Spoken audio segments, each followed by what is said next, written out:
यह है सरयू नदी के किनारे बसी अयोध्या, महर्षि वाल्मीकि द्वारा लिखे गए रामायण का केंद्र। बालकांड के अनुसार श्री राम का जन्म भी यहीं पर हुआ और उत्तरकांड में गुप्तार घाट पर जल समाधि लेने के साथ ही उनका समापन भी। गुप्तार घाट 19वीं सदी में अयोध्या के राजा दर्शन सिंह द्वारा बनवाया गया मंदिर आज भी घाट पर मौजूद है। यह जगह अयोध्या से 10 किलोमीटर दूर पश्चिम की ओर फैजाबाद छावनी में स्थित है। इतिहासकारों के अनुसार 600 साल पहले 16वीं सदी में जिस समय भारत में विदेशी आक्रमणकारी मंदिर और मूर्तियों को तोड़ रहे थे, तब अयोध्या के संतों ने जन्मभूमि में विराजमान श्री राम के प्रतिष्ठित मूर्ति को गुप्तार घाट नामक स्थान पर जल समाधि देकर रेत में दबा दिया था। बाद में यही प्रतिमा रानी कुंवरी गणेश ओरछा लेकर गई और वहां स्थापित कर गए राजा राम मंदिर का निर्माण करवाया। इसीलिए आज भी ओरछा को बुंदेलखंड की अयोध्या कहकर पुकारा जाता है। नागेश्वर मंदिर और राम की पेड़ी। पुराणों के अनुसार अयोध्या को श्री राम के पूर्वज मनु व इक्ष्वाकु ने स्थापित किया था। इन्हीं के 64वें वंशज श्री राम के बाद उजड़ी हुई अयोध्या को कुश ने फिर से बसाया। लेकिन अयोध्या कितनी बार बसी, कितनी बार उजड़ी, इसका कोई भी उल्लेख ना तो पुराणों में मिलता है न ही इतिहास में। कुछ विशेषज्ञ ऐसा मानते हैं कि उज्जैन के राजा विक्रमादित्य ने लगभग 2000 वर्ष पहले अयोध्या के प्राचीन नगर की खोज करने के लिए सरयू नदी के किनारे कई प्राचीन शिव मंदिरों की प्रामाणिकता को लेकर गहन अध्ययन किया। विक्रमादित्य के नवरत्नों में कालिदास, घटकपर, वेताल भट्ट, शपणक, वाराह मिहिर, वररुचि, शंकु, अमर सिंह एवं धन्वंतरी शामिल थे। इन लोगों ने रामायण के आधार पर अयोध्या को खोजने एवं पुनर्निर्माण में महत्वपूर्ण भूमिका निभाई। आखिरकार उनकी यात्रा 12 ज्योतिर्लिंगों में से एक नागेश्वरनाथ मंदिर पर आकर समाप्त हुई। इस जगह पर सरयू नदी का बहाव पूर्व दिशा की तरफ हो जाता था। मंदिर को लेकर पौराणिक कथा थी कि राम के पुत्र कुश की पत्नी नागवंश से होने के कारण भगवान शिव की उपासक थी। सरयू में स्नान करने के बाद वह रोज अपनी पत्नी के साथ अयोध्या की सुख समृद्धि के लिए इसी मंदिर में ध्यान किया करते थे। आज भी यह मंदिर सरयू नदी के किनारे राम की पेड़ी नामक घाट पर स्थित है। आज की अयोध्या जिस रूप में दिखाई पड़ती है, उसकी रूपरेखा राजा विक्रमादित्य के नवरत्नों द्वारा तैयार की गई थी। माना जाता है कि उन्होंने एक वर्ष के प्रत्येक दिन के लिए रामायण के प्रत्येक पात्रों के लिए 365 मंदिरों का निर्माण करवाया था। इसमें वराह मिहिर का ग्रह नक्षत्रों की स्थिति के आधार पर अयोध्या को वास्तु शास्त्र के सर्वथा अनुकूल बसाने में गहरा चिंतन था। उन्होंने न सिर्फ इस नगर को बसाया बल्कि रामायण के सभी पात्रों के नाम पर कई भव्य मंदिर एवं घाटों का निर्माण किया, जिसके बाद समय समय पर इस नगर की भव्यता ने लोगों को यहां पर आकर्षित किया। आगे चलकर कई राजा, संत एवं अलग अलग धर्मों के लोगों ने यहां पर अपने अपने आस्था के केंद्रों को भी स्थापित किया, जिसमें बौद्ध, जैन, मुगल आदि विभिन्न धर्मों से लेकर गुप्त, नंद, मौर्य एवं शुंग वंश के राजा भी शामिल थे। जन्मभूमि एवं कार्यशाला। नागेश्वरनाथ मंदिर के आसपास कई ऊंचे टीले थे, जो यहां पर रहने वाले नागरिकों के लिए आस्था के प्रमुख केंद्र थे। सबसे प्रसिद्ध टीला था राम टीला, जिस पर काफी प्राचीन बने भवनों के अवशेष थे। स्थानीय लोगों के अनुसार यहां दशरथ की सबसे बड़ी पत्नी कौशल्या का भी महल था। इसी महल में श्री राम का जन्म हुआ। पुराने अवशेषों को फिर से जीवंत करने के लिए विक्रमादित्य ने इसी टीले के चारों तरफ एक विशाल कोट का निर्माण करवाया और तब से इसे श्री राम जन्मभूमि राम कोट के नाम से जाना गया। हजारों वर्षों तक चले बाहरी आक्रमणकारियों ने अयोध्या को जीतने के लिए हमेशा इसी कोट को निशाना बनाया। कोट के भीतर बने राम मंदिर को सबसे अधिक क्षति पहुंचाई मुगल शासक बाबर के सेनापति मीर बांकी ने। उसने कई मंदिरों को तोड़वाकर उसके मलबों से बाबरी मस्जिद का निर्माण करवाया। तब से न जाने कितने राजाओं ने राम जन्मभूमि पर अधिकार करने के लिए कई युद्ध किए, अपने प्राण त्यागे। कई कारसेवक बाबरी मस्जिद को ध्वस्त करते हुए पुलिस द्वारा चलाई गई गोलियों से शहीद हुए। आज भी अयोध्या के कारसेवकपुरम में राम मंदिर का वह ढांचा रखा है, जिसको साकार होता देखने के लिए समय समय पर सैकड़ों लोगों ने बलिदान दिए। आखिरकार एक लंबे विवाद के बाद डॉक्टर बेबीलाल की खनन रिपोर्ट को ध्यान में रखते हुए सुप्रीम कोर्ट के 5 जजों की बेंच ने सर्वसम्मति से 9 नवंबर 2019 को श्री राम मंदिर के निर्माण का ऐतिहासिक फैसला सुनाया, जिसके बाद श्री राम जन्मभूमि न्यास नामक स्थान पर मंदिर निर्माण के लिए कार्यशाला बनाई गई। अयोध्या में आने वाले पर्यटक यहां आकर राम मंदिर निर्माण के कार्य के साक्षी बन सकते हैं। हनुमानगढ़ी। दूसरा था हनुमान टीला, जिसके बारे में कहा जाता था कि श्री राम ने जल समाधि से पहले हनुमान को अयोध्या की रखवाली की जिम्मेदारी देते हुए इसी टीले पर बने महल में रहने का आदेश दिया। यह इतना ऊंचा टीला है कि यहां से आप पूरी अयोध्या को देख सकते हैं। राजा विक्रमादित्य ने यहां पर भी एक दृढ़ कोट का निर्माण किया, लेकिन 17वीं शताब्दी आते आते ये कोट भी बाहरी आक्रमणकारियों एवं काल की मार से खंडार हो गया।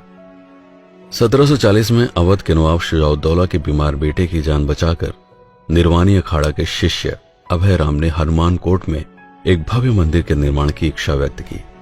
नवाब के आदेश पर 52 बीघा जमीन मंदिर को उपलब्ध कराई गई। लाला सीताराम के द्वारा लिखी गई किताब अयोध्या का इतिहास नामक पुस्तक के अनुसार 1775-76 के आसपास अगले नवाब अशफुद्दौला के मंत्री टिकैत राय ने हनुमानगढ़ी नामक मंदिर के निर्माण का आखिरी कार्य संपन्न करवाया। श्री राम जन्मभूमि के बाद अयोध्या में आने वाले पर्यटकों के लिए यह सबसे अधिक आकर्षण एवं श्रद्धा का केंद्र है। लक्ष्मण टीला। तीसरा था लक्ष्मण टीला। विक्रमादित्य को यहां भी खंडार हो चुके महल के अवशेष प्राप्त हुए। यह ऐसा स्थान था जहां से अयोध्या के पश्चिमी छोर पर दूर तक नजर रखी जा सकती थी। मान्यता थी कि यहां श्री राम ने लक्ष्मण जी के लिए एक किले का निर्माण करवाया था, जिस पर रहते हुए ऊंचाई से ही पश्चिम से आने वाले शत्रुओं की जानकारी मिल सके। आज यह किला एक नए स्वरूप में सरयू नदी के किनारे मौजूद है, जहां से नदी के विस्तार को भली भांति देखा जा सकता है। विक्रमादित्य से लेकर आज तक ये टीला लगभग 2000 साल का परिवर्तन अपने भीतर समेटे अडिग खड़ा है। धर्मशास्त्री ऐसा मानते हैं कि लक्ष्मण ने गोमती नदी के किनारे एक नया नगर बसाया था, जो लक्ष्मणपुरा के नाम से पुराणों में मिलता है। विशेषज्ञों के अनुसार आज का लखनऊ ही पौराणिक काल का लक्ष्मणपुरा हो सकता है। यहां भी लक्ष्मण टीला नामक एक जगह है, जिसे आजकल टीले वाली मस्जिद के नाम से जाना जाता है। मणि पर्वत। चौथा टीला था मणि पर्वत, जिसके बारे में मान्यता है कि राम और सीता सावन के महीने में चारों तरफ फैली हरियाली को देखने के लिए और साथ में झूला झूलने के लिए यहां आते थे। आज भी सावन के महीने में स्थानीय लोग यहां आकर श्री राम और माता सीता की मूर्तियों को झूला झुलाकर उस परंपरा का पालन करते हैं। विक्रमादित्य ने इस टीले पर भी एक मंदिर का निर्माण करके इसको पुनः जीवंत किया। भारतीय पुरातत्व विभाग के अनुसार महात्मा बुद्ध ने अयोध्या में 6 वर्ष इसी मणि पर्वत पर बिताकर अपने शिष्यों को बौद्ध धर्म का उपदेश दिया। सम्राट अशोक के द्वारा बनवाया गया एक स्तूप आज भी यहां मौजूद है। पर्वत के पास में ही प्राचीन बौद्ध मठ के साथ ही पीछे की तरफ मुगलों के समय में बनाई गई एक कब्रगाह भी मौजूद है। कनक भवन। कनक भवन के बारे में मान्यता है कि इसे महारानी कैकेयी ने सीता जी को मुंह दिखाई में दिया था। तब इसकी दीवारें सोने से अलंकृत थी। महाभारत कालीन कथा के अनुसार श्री कृष्ण जब यहां पर आए तो उन्होंने खंडार हो चुके भवन का पुनर्निर्माण करवाया, लेकिन हजारों वर्षों बाद समय और आक्रमणकारियों के ध्वंस से जब वह फिर से खंडार हो गया, तब 1891 में ओरछा के सूर्यवंशी बुंदेली राजा सवाई महेंद्र प्रताप सिंह की पत्नी ने यहां पर मंदिर के भीतरी भाग का निर्माण करके राम और सीता जी की मूर्ति को स्थापित किया, जिनके ऊपर सोने का मुकुट शोभायमान है। मंदिर के बाहरी भाग का निर्माण टीकमगढ़ बुंदेलखंड के महाराजा की पत्नी वृषभान कुमारी ने करवाया। कनक भवन का वर्तमान स्वरूप बुंदेलखंडी राजाओं की ही देन है। रामायण भवन। श्री मणिराम दास छावनी में स्थित है वाल्मीकि रामायण भवन। यहां संगमरमर के पत्थरों पर पूरी रामायण संस्कृत भाषा में लिखी है। देश विदेशों में रहने वाले हिंदू धर्म के लोग यहां राम नाम लिखकर जमा करते हैं। श्री नित्य गोपाल दास जी महाराज ने सन 1976 में इसे स्थापित किया था। अशर्फी भवन। लगभग 80 साल पहले रामानुज संप्रदाय के संत मधुसूदनाचार्य ने जब जमीन खरीदकर मंदिर का निर्माण शुरू करवाया, तब नींव की खुदाई में सोने की अशर्फियों से भरा हुआ एक कलश मिला, जिसके कारण इसका नाम अशर्फी भवन पड़ गया। लक्ष्मी नारायण के इस मंदिर में संस्कृत पाठशाला के साथ ही धार्मिक आध्यात्मिक संस्कारों की शिक्षा भी दी जाती है। राजद्वार मंदिर। इसे अयोध्या का सबसे ऊंचा मंदिर कहा जा सकता है। मान्यता अनुसार रामकोट में आने के लिए यह मुख्य प्रवेश द्वार था। विक्रमादित्य के जीर्णोद्धार कराने के बाद कई राजाओं ने समय समय पर इसकी मरम्मत कराई, जिसमें राजा दर्शन सिंह से लेकर राजा जगदंबिका प्रताप सिंह तक शामिल थे। कहते हैं कि इसके गुंबदों पर सोने का आवरण चढ़ा है। यह मंदिर हनुमानगढ़ी के ठीक बगल में स्थित है। सूर्य कुंड। यहां के बारे में मान्यता है कि एक बार राजा दर्शन सिंह शिकार खेलते हुए जब यहां पर रुके तो पास में एक छोटे से गड्ढे में भरा हुआ पानी पीकर वो चकित रह गए। पानी इतना मीठा था कि उन्होंने यहां पर न सिर्फ एक सरोवर का निर्माण करवाया बल्कि पूरा एक नगर ही बसा दिया, जिसे आज दर्शन नगर के नाम से जाना जाता है।